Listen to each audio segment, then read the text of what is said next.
Straight into it with my panel, One Nation Chief of Staff James Ashby and the Deputy Executive Director of the IPA, Dan Wild. I'll start with Farah, if I can, please, James.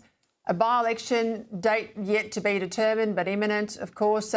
It'll be a Melbourne Cup field. It won't just be the four that I've talked about into the break. It'll be many others as well, including a Climate 200 type. They were there last time.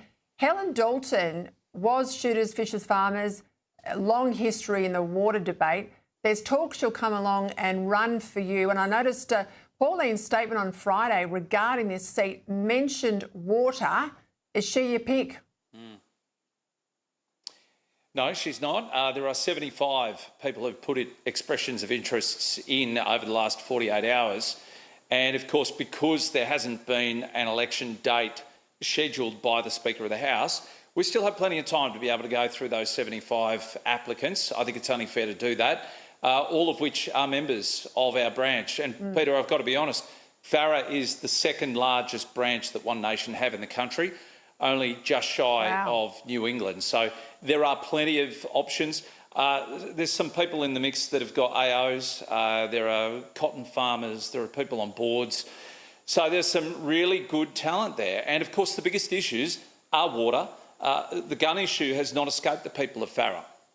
It might have been a state decision by the Minns government, but it's also been legislated and led by the federal government as well. And that has not diminished people's feelings out there for One Nation, because they feel we're the only party that will stand up for people's legal rights to own guns, especially in those rural areas.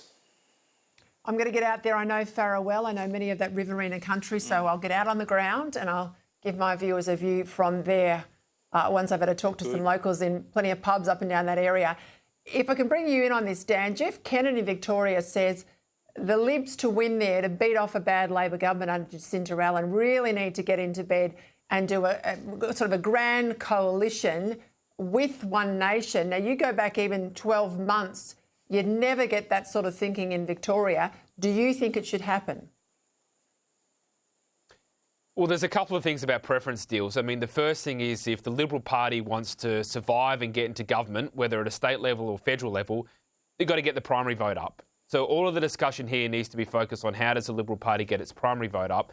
Number two, as James and yourself would well know from your experience in politics, you can do all the preference deals that you want, but unless you're communicating that with voters, unless you're getting the how to vote cards into their hands or on their phones, or you're telling them some other way of how you would like them to vote, it amounts to nothing. And we know that only about a third of people walking into the booths take an actual physical how to vote card now. And I think that trust in politicians and political parties is so low that if you tell people to vote one way, they're just as likely to vote the other way. So, 20 years ago, sure, that strategy might work, but yes, preference deals are important, but I just don't know if they're as important as they used to be. So all of the focus, certainly for the Liberal Party, has to be how do you get the primary vote up, and talk about preferences, I think, can come a bit later.